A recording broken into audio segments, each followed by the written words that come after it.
Isso assim, vamos dizer assim, na fase instrutória, né? Isso na fase instrutória, né?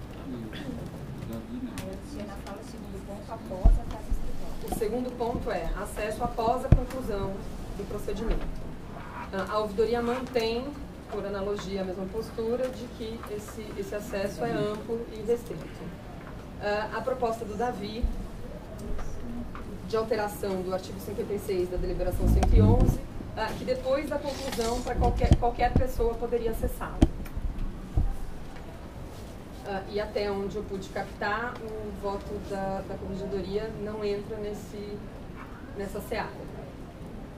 Terceiro ponto.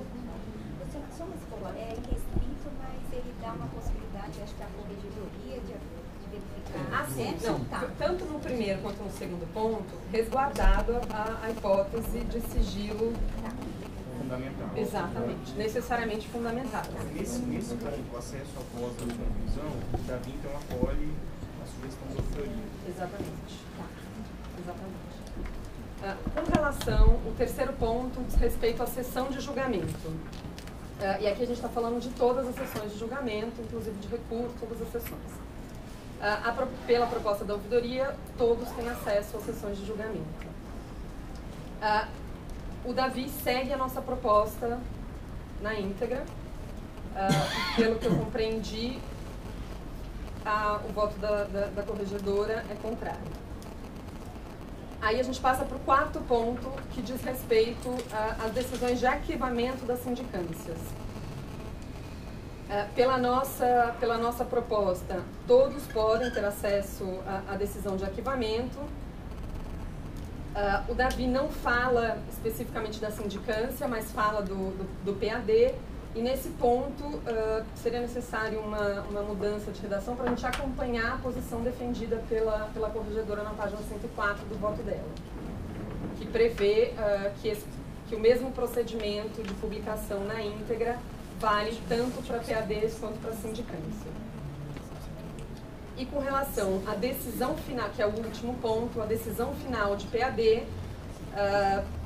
na nossa proposta, ela é integralmente pública, o Davi acompanha e também a corregedora acompanha. Então, sequer há uma celeuma nesse quinto ponto. São, em verdade, 4 eixos de análise. É isso.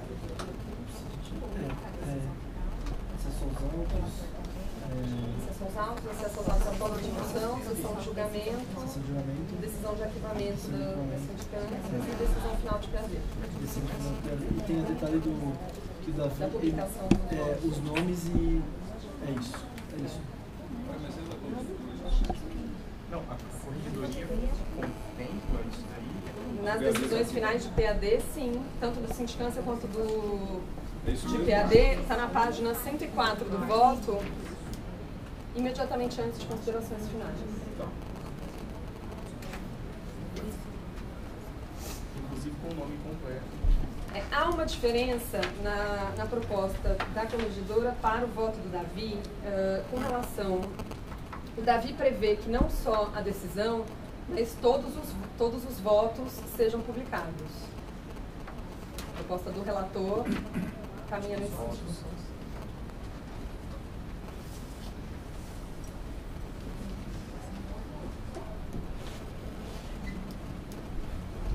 Não só o dispositivo, mas todo o voto. O inteiro teor do voto?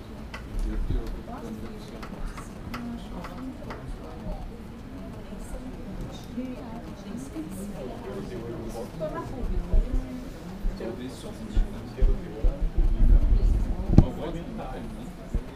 Mas que ele seja público.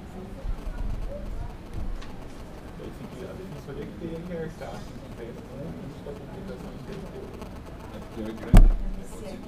Gente, combinar que isso é ilusório, né? Não é de fato algo que precise ser considerado perto da magnitude que o conselho tem se debatido.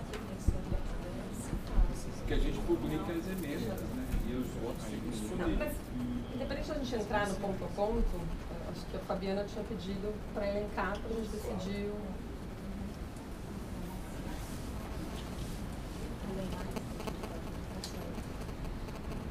Todos os textos que eu peço lista, eu vou ficar com os autos, então não sei se é possível sem prejuízo da gente mandar o voto. Bom, todo mundo tem o voto, eu não sei que encaminhamento, como vocês querem fazer. Querem ponto a ponto, a gente pode na próxima sessão discutir ponto a ponto, mas se não estão aptos a votar, não adianta aqui a gente ficar tentando extrair alguma coisa. Eu acho que é uma questão lógica precedente, que não diz respeito ao que ouvidoria, corregedoria, voto vista e voto do relator coincidem ou não.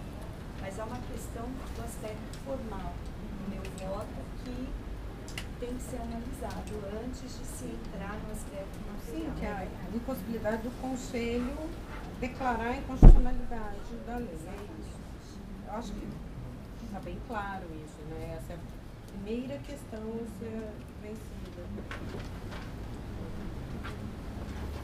Conselheiros, concordam em prorrogar a discussão? A Fabiana quer vista, querem continuar? Estou sentindo aqui que estão inseguros para votar. É isso? Para votar, para falar? Ou querem fazer? Querem refletir mais? Independente da Fabiana pedir vista, vocês acham que é importante o Conselho, pelo menos, analisar a questão preliminar ou isso? Pelo menos Bom, então estão inscrevendo, podem se inscrever. Quem já fala? Vocês não querem encerrar, mas vocês não querem falar? É preparação para o feriadão, isso? Pois é. Pô, gente, eu então eu acho natural que a gente reflita. Há uma premência, claro que os conselheiros que estão aqui, inclusive esperando, aguardando, não entendem isso. Ninguém precisa votar sem ter. Já vou externar meu posicionamento aqui pro colegiado. Olha, antes de mais nada, quero sinceramente dizer que a palavra é um voto da corregedoria de causar, no sentido positivo, assombro nesse conselheiro. Se fosse o proponente, eu me sentiria absolutamente assim, contemplado por receber uma resposta da administração nessa altura de argumentação, de estudos, de citações. Eu definiria o voto da corregedoria como um monumento jurídico impressionante. Eu vim aqui com muita certeza que, como eu votaria hoje, seria um meio termo, que seria quase que adotando o entendimento usado pelo conselheiro Davi. Estava absolutamente tranquilo sobre isso, mas a partir da leitura e de uma reflexão íntima nesse momento sobre alguns pontos, eu passei a duvidar muito do que eu acreditava, né? Há alguns pontos com os quais eu não concordo sobre o voto. Me parece que, do ponto de vista técnico, ele é irrespondível. Acho que eu não tenho condições de contra-argumentar tecnicamente em relação ao voto feito pela corregedoria, o que para mim é um motivo de grande conflito íntimo, porque eu sempre me pautei, e aí isso me levou até a caminhos errados nesse conselho, porque o conselho e eu resisti muito a admitir isso, o conselho é um órgão político. E eu, eminentemente, fui uma pessoa sempre técnica na minha vida, sempre acreditei no direito como um instrumento técnico de resolução de problemas. E qual não foi a minha surpresa, pouco a pouco essa ilusão foi sendo desconstruída, não sem dor, como toda ilusão desconstruída, mas ficou um ensinamento para mim que, às vezes, o técnico, ele nos conduz a um caminho que talvez não contemple. E aqui eu vou falar algo de uma maneira muito simplista, eu tenho até vergonha de falar isso diante da qualidade técnica do seu voto. Às vezes o técnico nos conduz a algo que nos afasta de um senso de justiça. E eu vou explicar. E falo mesmo com uma certa dificuldade em admitir isso. Por vezes eu vi nesse colegiado, em relação aos PADs, posturas absolutamente incoerentes desse colegiado. eu vi que razões de decidir se aplicavam a determinadas hipóteses, não se aplicavam a hipóteses, no meu sentir, semelhantes. E isso me causou, do ponto de vista de justiça, uma dissociação, uma fragmentação interna que foi difícil de sustentar. Eu sempre acreditei que, do ponto de vista técnico, a relatora estava absolutamente correto, mas me parece que apenas a publicidade mitigada em certas situações pode nos proteger da injustiça, da incoerência. Apenas a publicidade dos procedimentos disciplinares pode impor a nós, julgadores e os julgadores futuros, um dever de coerência na razão de decidir. Eu, por vezes, pensei o seguinte: como que eu vou manter uma... Assim, quem haverá de controlar, a não ser a minha própria consciência, sendo o julgamento secreto, a minha coerência nas decisões disciplinares?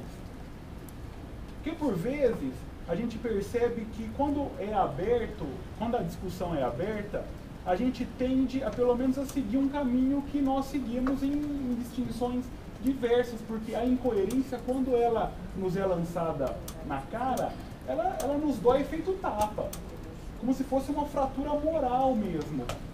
E quando há o sigilo, a gente acaba se escondendo atrás de uma possibilidade normativa que, se você não tiver um senso moral íntimo, você vai se desviar dessa noção de justiça e dessa noção de coerência. Eu quero frisar, insistir, que para mim é muito difícil realizar esse discurso, porque é um discurso que entra no campo filosófico, entra no campo ético e se afasta de um campo no qual eu tenho uma maior habilidade de caminhar, que é o campo técnico. Mas me parece que a gente precisa encontrar um meio termo aqui justo, um meio termo para que, dentro dos dizeres de um grande administrativista, a publicidade venha nos proteger de nós mesmos. É preciso que a gente crie mecanismos que nós mesmos nos venhamos a nos proteger da nossa natural e humana incoerência. Então, me parece que, do ponto de vista técnico, eu não tenho como responder ao voto da corregedora. Não tenho mesmo, não estou aqui fazendo nenhum tipo de agrado. Mas, pela primeira vez na vida, eu acho que eu encontrei uma situação concreta, fora dos alfarrábios de filosofia, de um conflito intenso entre o técnico e o justo num caso concreto. Então eu estou muito tendente a encontrar um meio termo dentro do que o Davi apresentou, algo como a publicidade como regra, e em situações que esse colegiado aqui possa entender adequado, restringir a publicidade para que outros valores constitucionais sejam também preservados. Então, essa sensação que eu queria transmitir ao colegiado. Eu quero, em razão desse meu entender, sinceramente pedir desculpas ao voto da Márcia, ao voto da corregedoria, por não acatá-lo. Não sei se um dia me perdoarei. Quero que o futuro próximo ou longínquo venha me indicar que, se eu tomar esse caminho pela justiça, eu esteja correto. Não tenho certeza. Mas quando se fala em justiça, quando se fala em valores, quando se fala em axiologia, os filósofos já diziam que o único método de apreensão é a intuição e não a razão. E a intuição me indica que talvez nesse momento nós tenhamos aí que palmilhar o caminho da garantia e da defesa de nós mesmos contra nós mesmos em prol da coerência das razões de decidir do colegiado. É dessa maneira que eu queria trazer.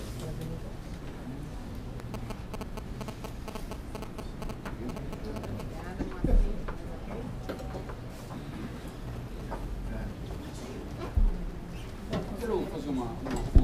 também. Primeiramente, parabenizar a Marcos pelo voto, dizer, acompanhando aí um pouco do Zé Moacir, que eu não, é difícil, tecnicamente e de forma pontual, afastar todos os argumentos, mas eu acho que é extremamente importante. Eu acho que nem sei se é uma questão preliminar, a gente, lógico, é uma questão preliminar porque a Márcia trouxe, mas eu acho que é sobre isso que eu vou falar, de se reconhecer ou não a inconstitucionalidade, a possibilidade do Conselho reconhecer, né? E aí aqui eu vou pedir licença humildemente para discordar da corregedoria e também discordar né, do proponente, em que eu não sei se nós estamos diretamente ligando com o reconhecimento da inconstitucionalidade da nossa lei orgânica em que trata como regra o sigilo. Na verdade, eu acho que é possível, dentro de toda uma interpretação, ir resguardando aqui, né, pessoalizando, né, os votos, né, e o proponente, e transformando isso em princípios. Né, nós temos aqui a intimidade de um lado, né, sendo altamente preservada, do outro lado a publicidade, né, também tentando ser altamente preservada. E eu acho que dentro disso a gente pode trazer um meio termo, né? Eu acho que a nossa lei, ela trata do sigilo e em nenhum momento me parece que é de fato a regra, né? Se a gente interpretar dentro de todo o sistema, é possível que esse conselho se debruce e diga o que é que a lei orgânica tratou como sigilo, né? É possível a gente dizer que o sigilo é para preservar determinada situação ou outra situação e, de modo geral, o restante seja público. Porque eu acho que essa é a regra que a gente está buscando. Eu acho que... Não sei se eu me sentiria à vontade em reconhecer a inconstitucionalidade, né, ou a não recepção, aí, dependendo da interpretação que a gente faça, porque eu acho que é possível a gente reconhecer que a nossa legislação, fazendo uma interpretação conforme, Márcia, e não aniquilando o próprio artigo 191, porque eu acho que o teu raciocínio é correto, a gente não pode fazer uma interpretação conforme ao ponto de aniquilar a própria norma, mas fazer uma interpretação conforme no sentido de que o sigilo é preservado sim, desde que haja as razões e quem sabe o Conselho possa avançar nesse sentido e elencar algumas diretrizes para que a corregedoria faça a decretação do sigilo da forma como é no inquérito policial, em que a regra é a publicidade e a autoridade policial decreta o sigilo. Se a gente conseguir caminhar no sentido de trazer diretrizes minimamente objetivas, até para a segurança de todos, de situações em que a gente possa preservar o sigilo, eu acho que dentro dos 5 pontos, dos 4 pontos que a ouvidoria e o Conselho Consultivo levantaram, eu acho que a gente consegue, de modo geral, estabelecer que a regra, pela nossa lei, implicitamente pela sistemática do ordenamento, a publicidade, e a exceção, que é o sigilo trazido pela lei, ela vai ser regulada pelo Conselho. Eu acho que dentro dessa linha a gente consegue transformar o procedimento administrativo, né, o sistema fiscalizatório, da corregedoria, como disse o José Moacir, uma proteção não só do indiciado, mas também para o indiciado. Porque eu acredito que se hoje o regramento fosse outro, se hoje a publicidade fosse outra, fosse a regra, pode ser que a gente tivesse tido todos os votos diferentes dos votos como nós tivemos. Eu acho que é extremamente importante a jurisprudência administrativa, é extremamente importante para o indiciado saber como estão sendo julgados casos similares, né, evitando-se 2 pesos e 2 medidas dentro da instituição, uma preservação do próprio indiciado. Eu acho que nessa linha dá para a gente avançar e o Conselho, afastando, né, essa preliminar do reconhecimento da inconstitucionalidade, caminhar para a regulação do artigo 191, no sentido de regular o que é o sigilo que a lei traz. E, implicitamente, por óbvio, a publicidade como regra. É a minha opinião. O cerne do voto do conselheiro Davi é nesse sentido. Ele entende que não é possível a declaração de constitucionalidade e ele regulamenta a partir da ideia que a lei de transparência Está em vigor e permite essa flexibilidade. Mais alguém? Mas o voto da via, ele limita a questão do acesso, né, para as partes e o autor e do público, só que ele faz a ressalva da decretação do sigilo. Eu estaria tratando todos esses pontos, né, de forma mais igualitária. Tudo bem, mas é em relação ao mérito. Mas em relação à premissa que você coloca de, muito embora se reconheça que este Conselho não pode declarar a inconstitucionalidade, é possível avançar na regulamentação do 191, é a primeira parte do voto. Porque eu estou dizendo que, na verdade, nós não estamos declarando a inconstitucionalidade. A gente está fazendo uma interpretação conforme, protegendo, né, a intimidade e também protegendo a publicidade. Sim, isso é muito. É que uma declaração conforme não deixa de ser uma declaração de inconstitucionalidade. Uma interpretação conforme. Então, na verdade, mas é sem redução de texto, não tem supressão. A gente está dizendo que, constitucionalmente, a interpretação a ser dada a essa norma é dessa forma. É diferente da declaração em que você reduz texto. No 192 é expresso. O quê? Os autos de sindicância de processo administrativo somente terão acesso o sindicado ou o indiciado e seu advogado. Isso, então, e o que eu estou dizendo é que essa vedação será em determinadas hipóteses. É isso, entendeu? Os autos serão, né, sigilosos para o autor, né, e para as partes em determinadas situações. E daqui o Conselho avança para regular, sendo implicitamente o restante das hipóteses uma regra dessa velocidade. Bom, primeiro gostaria de parabenizar a ouvidoria por trazer essa discussão importante para a gente, que é, comparando com o voto da Márcia, é um choque realmente do material e o técnico, e que nos faz refletir bastante, porque é uma questão principiológica, né? E o princípio que está em jogo aqui, que é o princípio da publicidade, ele é um instrumento garantidor de outros princípios constitucionais, como, por exemplo, a eficiência do serviço público e principalmente a impessoalidade. Então, eu acredito que, a partir dessa reflexão, e o que nos faz, talvez, ficar em dúvida, em mais dúvidas ainda, de julgar, é que a experiência nos mostra que a publicidade, ela seria fundamental para os resultados das sessões de PAD que nós tivemos. E aí eu estava me questionando a partir dessa reflexão, mas a minha experiência é muito pequena aqui na Defensoria em sessões de PAD. Meu mandato está terminando, o meu primeiro mandato está terminando agora, de 2 anos. Participei talvez de 4 ou 5 sessões de PAD. E lendo o voto da Márcia, o que me deu um pouco de conforto foi justamente um trecho do voto dela, em que diz o seguinte: minhas vivências ao longo de décadas junto à administração pública, especialmente nesta área, mostraram-me, acima de tudo, que a publicidade das atividades realizadas é benéfica tanto aos agentes públicos quanto ao público em geral. Então isso me confortou, porque não é só a minha pequena experiência que leva a essa reflexão. E a partir dessas incoerências já apontadas pelo conselheiro José Moacir, que eu também senti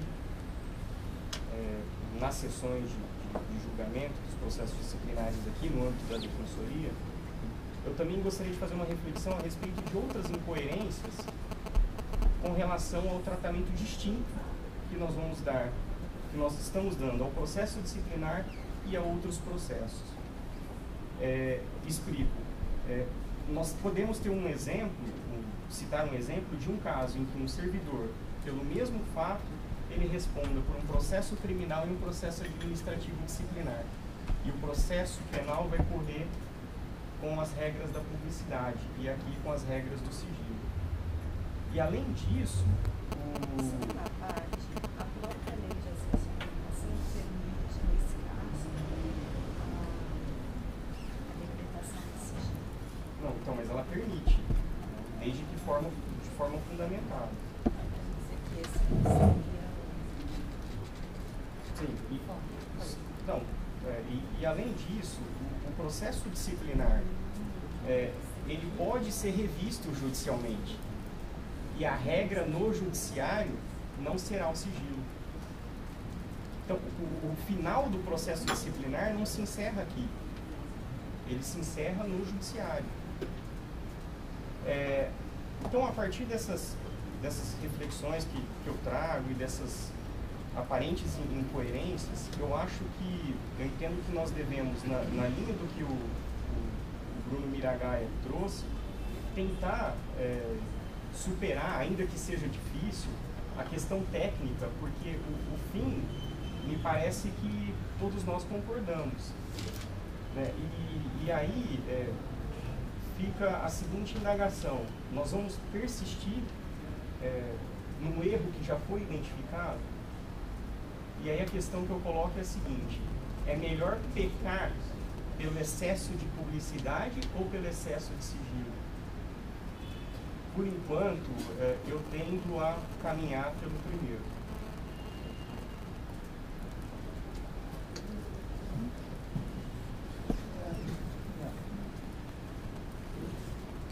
Na verdade, assim como o conselheiro Moacir, o conselheiro Miragaia, o Bessa, eu acho que nós temos que encontrar um meio termo para essa situação. E confesso que, lendo o voto da conselheira Márcia, algo que dentro de mim era muito claro que a gente precisaria avançar para a publicidade, em direção a isso, a qualidade técnica do voto me pôs em dúvida, justamente porque trouxe elementos que eventualmente poderiam macular tanto os processos anteriores quanto os próprios processos futuros. Se a gente pensar em estratégia defensiva, o sindicato poderia muito bem esperar os quase 2 anos a partir do início do processo disciplinar, que seria o término do período de prescrição da eventual punição, se ela fosse de censura e advertência, e aí ingressar com um mandado de segurança, justamente alegando essa possível ilegalidade da publicidade, para então garantir um pouco mais de tempo suficiente para a prescrição. Pensando nisso, eu tive, quando vinha para cá, muita dúvida, e continuo, por isso que eu acho que é interessante a gente ter uma vista, ainda que coletiva, para amadurecer esse pensamento. Mas eu quero crer que, na linha do que o Miragaia falou, nós não precisaremos declarar a inconstitucionalidade do artigo 191. Eu acho que esse Conselho pode fazer uma regulamentação desse artigo. Não seria uma interpretação conforme, que aí sim seria um método de declaração de inconstitucionalidade, ainda que de uma interpretação. Seria um processo de regulamentação do artigo 191, partindo do próprio texto desse artigo, mas incluindo nele, incluindo não seria bem a palavra, mas regulamentando ele a partir de um primado da publicidade enquanto princípio da administração pública, enquanto advinda da própria Constituição Federal, do artigo 4º da Constituição Estadual que o proponente traz. Eu acho que a gente deve fazer isso, porque garantiria, assim, uma maior lisura nos nossos processos. E eu não digo lisura aqui em termos de criticar o que nós fizemos até aqui, porque todos nós votamos, todos nós participamos das sessões de PAD, mas eu digo que uma lisura no sentido de permitir ao próprio conselheiro que elabora o voto olhar para o que ele fez atrás, para o que os outros conselheiros fizeram atrás, e falar assim: olha, a gente decidiu assim, eu acho que isso aqui está certo, eu vou incluir aqui, essa é uma jurisprudência administrativa, o Conselho deve caminhar nesse sentido. Enfim, mas eu acho que a gente precisa desse tempo para amadurecer, para ver se é possível mesmo vencer as questões técnicas. Eu confesso que eu tenho um pouco de receio, justamente porque eu entendo que a qualidade técnica do voto da Márcia pode vir a ser usada como argumento de defesa para inviabilizar totalmente os procedimentos disciplinares do futuro. E aí que eu tendo a ficar, né, um pouco receoso, e por isso eu preciso pensar mais.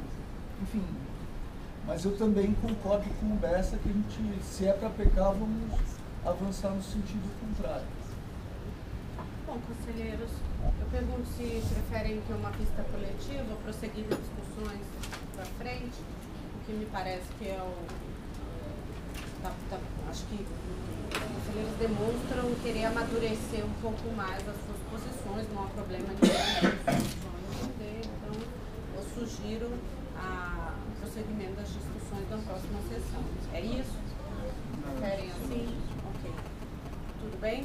Então, a próxima não é a de amanhã. Não, é após o carnaval. Após o carnaval. Sexta-feira após o carnaval. Tá bom. Então, prorrogadas as discussões do processo, ok? Eu quero agradecer a presença de todos. É, de fato, um assunto bastante importante, que tem relevo para a sociedade, para a Defensoria Pública e merece toda a atenção de todos nós, conselheiros, sociedade civil, todos que aqui. Conselheiros, eu vou chamar o processo que tem uma certa urgência, que é o de pedido de afastamento. Eu acho que é essa, né?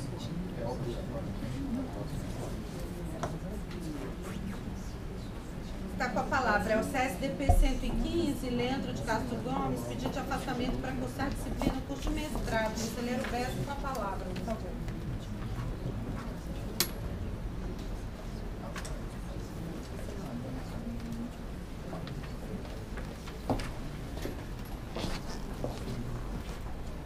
CSDP número 115 de 2014, interessado Leandro de Castro Gomes.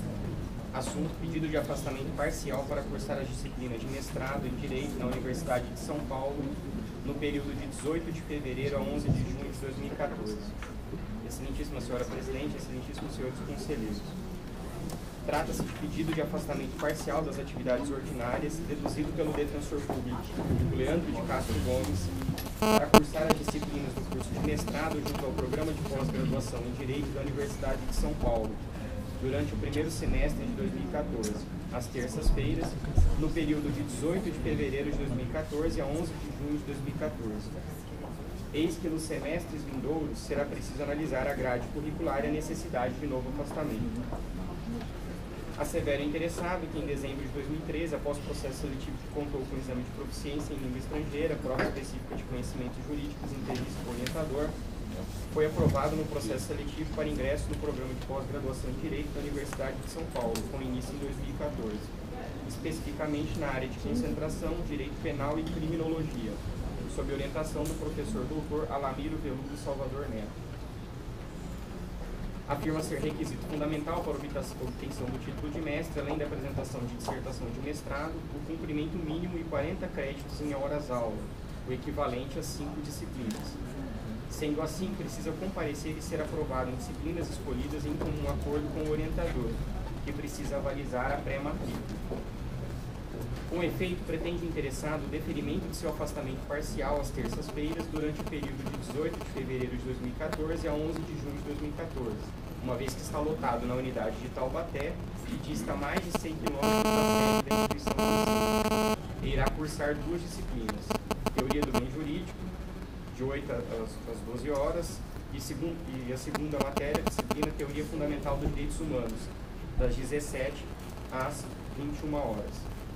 O interessado fundamenta seu pedido no artigo 151 da Lei Complementar 988, comprovando a ligação do curso de mestrado em questão com as atribuições na Defensoria, a qualidade da instituição de ensino escolhida, o programa de disciplina, o plano de orientação do curso e estágio probatório na carreira.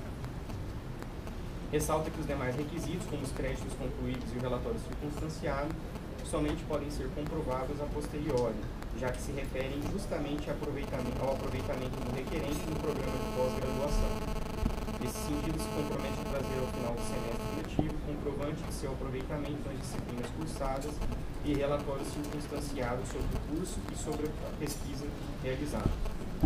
Outro sim, interessado renuncia expressamente à percepção de quaisquer valores a título de diárias ou reembolso de gastos com passagens para os dias de curso, bem como comprova a concordância com o afastamento requerido pela coordenação regional e pelos defensores, a serem escalados para substituí-lo nos dias de afastamento. Eis o relatório passa a votar. Preliminarmente, cabe asseverar que não se aplica, no caso em tela, a deliberação 102 de 2008, que trata das autorizações para frequência em curso de pós-graduação, exaradas pela Corregedoria Geral, sem previsão de substituto do defensor público interessado. Isso porque a deliberação número 102 de 2008 se restringe aos casos em que a necessidade de ausência do defensor público da sede de locação para a frequência ao curso é diminuta, não acarretando prejuízo ao seu trabalho e nem demandando uma formal substituição por outro defensor público. Em caso, o interessado é lotado na unidade de Taubaté e pretende cursar disciplinas de curso de mestrado na Faculdade de Direito da USP, na cidade de São Carlos, cujas aulas serão ministradas às terças-feiras, das 8 às 12 e das 17 às 21 horas, com carga horária de 8 horas semanais, que serão cumpridas no mesmo dia. Assim, é certo que o interessado deverá se ausentar de suas funções ordinárias durante um dia inteiro por semana, sendo inegável a necessidade de substituição por outro defensor público para evitar prejuízos aos serviços prestados. Nesse passo, o pedido, ora analisado, deve seguir os critérios de afastamento previstos no artigo 151 da Lei Complementar 988, os quais, uma vez deferidos, impõem a designação de substituto legal. E aqui, ainda a título de preliminar, cabe asseverar que, muito embora os afastamentos previstos no artigo 151 ainda estejam pendentes de regulamentação por uma deliberação específica, esse colegiado, desde o precedente exarado no processo STP 297 de 2010, da lavra do excelentíssimo conselheiro Bruno Dias Napolitano, vem entendendo ser possível o deferimento de afastamento para cursos de pós-graduação nos moldes ora pleiteados. Com efeito, cabe aqui analisar a presença ou não dos requisitos previstos no artigo 151 da Lei Complementar 988 de 2006. Bom, aí eu vou pular 151, a leitura do artigo. Há nos autos comprovante de matrícula no curso, programa e plano de aulas oferecidos pela instituição de ensino, com as respectivas emendas das matérias que serão cursadas nesse semestre, carga horária e comprovação do controle de aproveitamento a que será submetido. Por sua vez, a excelência da instituição administrará o curso do defensor público a utilidade da medida para a defensoria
Conselho Superior da Defensoria Pública.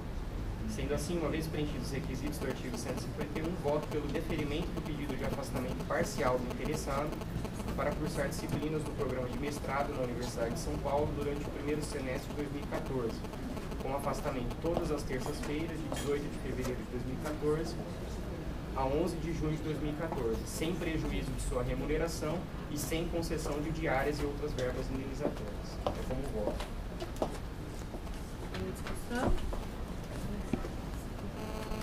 Afastamento para mestrado todas as terças, as disciplinas é das 8 ao meio-dia e depois das 17 às 21, então são 8 horas por terça-feira. Isso, ele é de Taubaté e a pós-graduação é de São Paulo. Só no dia. Não. Conselheiros, como votam? Estão todos de acordo? Conselheiro Luciano? Ok? Definido por unanimidade. Eu vou deixar os 2 estágios probatórios, 3, né, na verdade, e vou chamar para a sessão à pauta. Defensoria Pública Geral do Estado, assunto proposta de abertura do 6º concurso, título, na verdade, carreiras do assessoramento. O conselheiro Rafael Bessa está com a palavra. Foi um pedido incidental feito no bojo dos autos.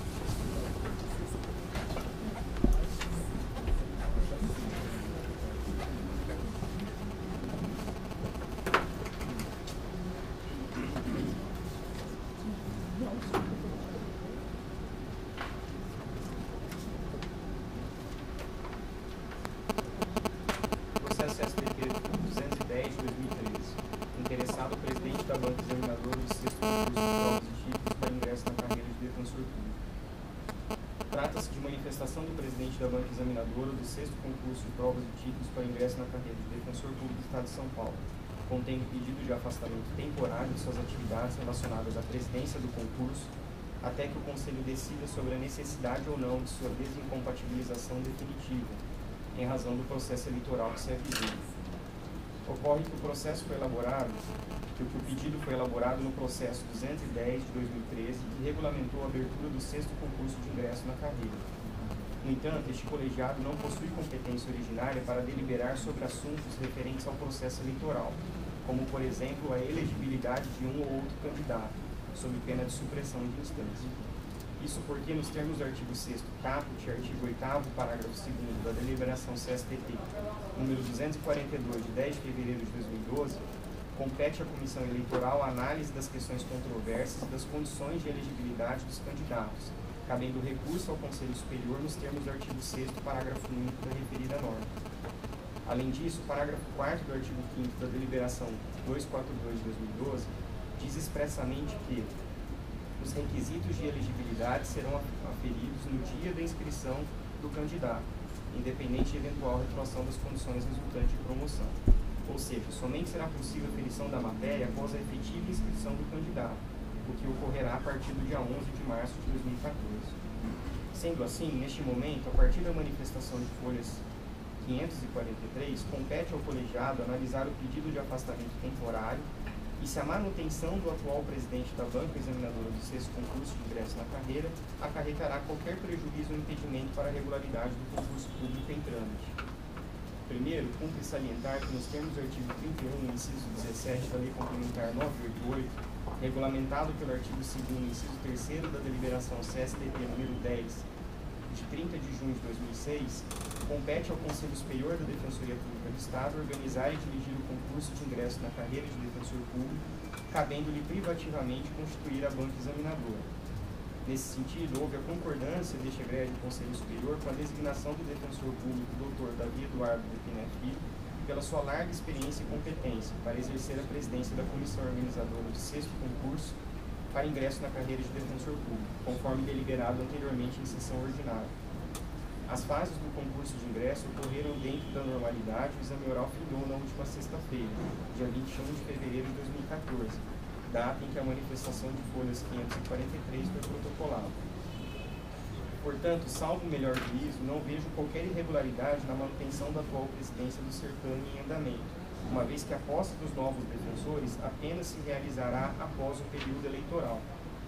Ademais, ressalto que as inscrições dos candidatos à Defensoria Pública Geral somente ocorrerão entre o período do dia 17 e dia 11 e 17 do próximo mês, não havendo até a presente data nenhuma inscrição efetiva. Diante de todo exposto, voto pelo acolhimento do pedido de afastamento temporário, cabendo ao postulante se manifestar sobre o seu desligamento definitivo ou não da atividade que exerce, ressaltando que no momento não há qualquer impedimento ou prejuízo ao 6º concurso de ingresso à carreira de defensor público a continuidade da atual presidência, pelos motivos já explanados. Ainda, voto pelo não conhecimento do pedido de análise da necessidade de desincompatibilização do requerente, nos termos do artigo 16, inciso 2 da Lei Complementar 988, pois a competência originária será da comissão eleitoral após a inscrição dos candidatos no processo eleitoral que se avizinha. Tem discussão? Posso tirar uma coisa? Eu não entendi a última parte do dispositivo.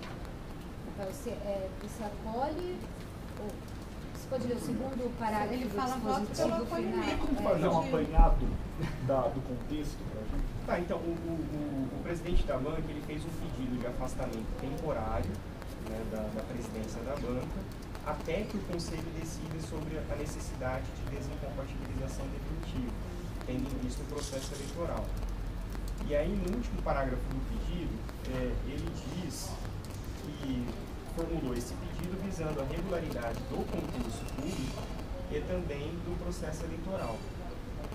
Eu estou entendendo que, com relação ao aspecto eleitoral, referente à desincompatibilização, o Conselho não pode conhecer do pedido, porque, primeiro, que não teve ainda as inscrições da candidatura à Defensoria Geral, e segundo, que a competência é da Comissão Eleitoral pela deliberação. O Conselho, ele analisa as questões em grau de recurso. Então, com relação ao aspecto eleitoral, é isso. Agora,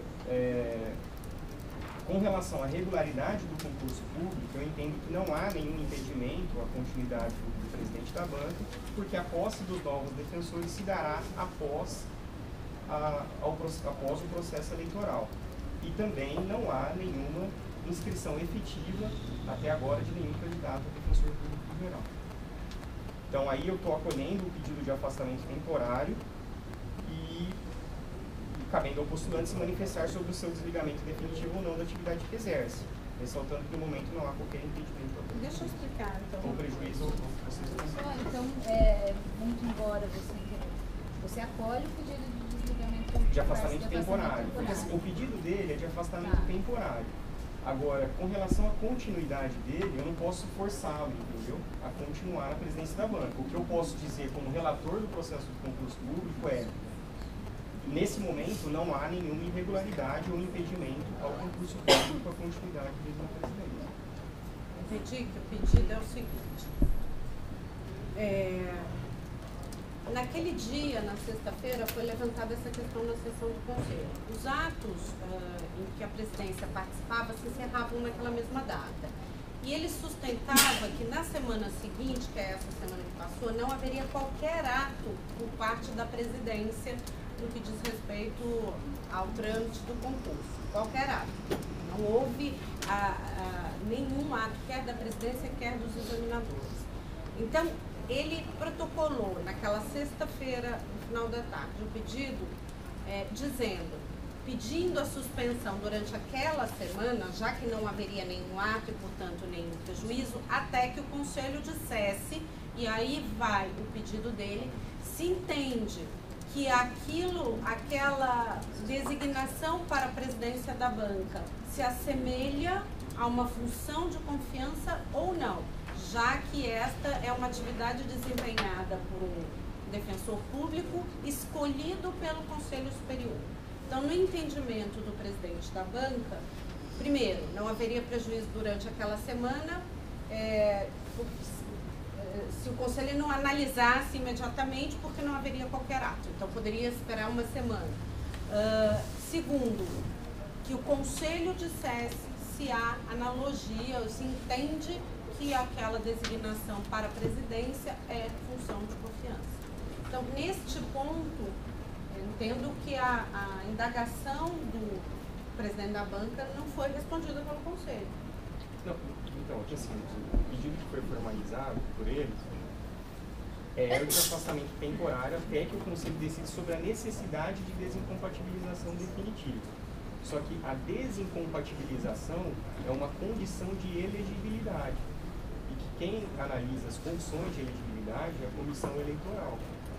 Então, só que o presidente, ele precisa desenvolver atos próprios da presidência nas próximas semanas. Então, a banca, ela não pode ficar sem a presidência agora. Então, mas aí eu analiso sob o ponto de vista do concurso. Para o concurso público, não há prejuízo à continuidade dele, nesse momento. Agora, com relação à regularidade do processo eleitoral, o conselho não pode. Mas me permite, Ele está querendo uma se consulta, é ou não for, função de se confiança. o pedido de Claramente. afastamento for ser atendido, então a gente precisa discutir se não é necessária a substituição, porque de fato a cadeira não dá para Pode deixar acolher o pedido e deixar sem o presidente da questão. A primeira pergunta é se o Conselho é competente para responder essa consulta, a primeira coisa. Não, mas olha, veja Ele só. falou isso, que não. Primeira coisa. Nós somos recursal. Não, além Recursal do disso. quê? Tem eventualmente impugnação da Isso, mas no momento posterior a ser. É isso que ele falou. Então, mas Qualquer assim, manifestação do Conselho nesse sentido, então, mas não cria independente nenhuma vinculação. independente da competência do conselho ou não de realizar consultas, tem uma questão ligada ao processo eleitoral, entendeu? Que é a necessidade ou não da desincompatibilização definitiva, que é uma condição de elegibilidade. Entendo que o colegiado não pode, neste momento, fazer as vezes da comissão eleitoral, no momento oportuno. Oi? De outro lado, me parece haver um risco ao normal prosseguimento dos trabalhos se o presidente for, se, de acordo com o seu voto, ele estiver se afastando. Porque ele, na semana voto é que pelo vem, afastamento. precisa desenvolver os atos típicos da presidência. Então, mas se vier pedido de desligamento, o conselho tem que analisar a eventual substituição. Mas é possível, no seu entender, é possível haver o afastamento sem a substituição da presidência? Essa é a minha A gente teria que indicar Depende. um só escapar. Não há afastamento. porque se essa Davi provavelmente não irá se afastar. Se você entende que não é de competência do Conselho, cabe a ele a decisão de se afastar ou não agora. Eu acho que caberia aí o seguinte, a gente não pode confundir uma coisa com a outra. O que nós estamos recebendo aqui é um pedido. O Davi pode não ser candidato do PG. As conjecturas indicam que será. Mas aí é exercício de futurologia. O que nós temos aí é um pedido de um defensor público de um defensor público presidente da comissão de concurso que faz um pedido de afastamento parcial. Cabe esse conselho dizer o seguinte: existe esse pedido de afastamento parcial? Ele que venha e apresente o seguinte: olha, quero continuar ou não quero continuar. Não existe afastamento parcial. A comissão precisa ter uma presidência. Não, temporário.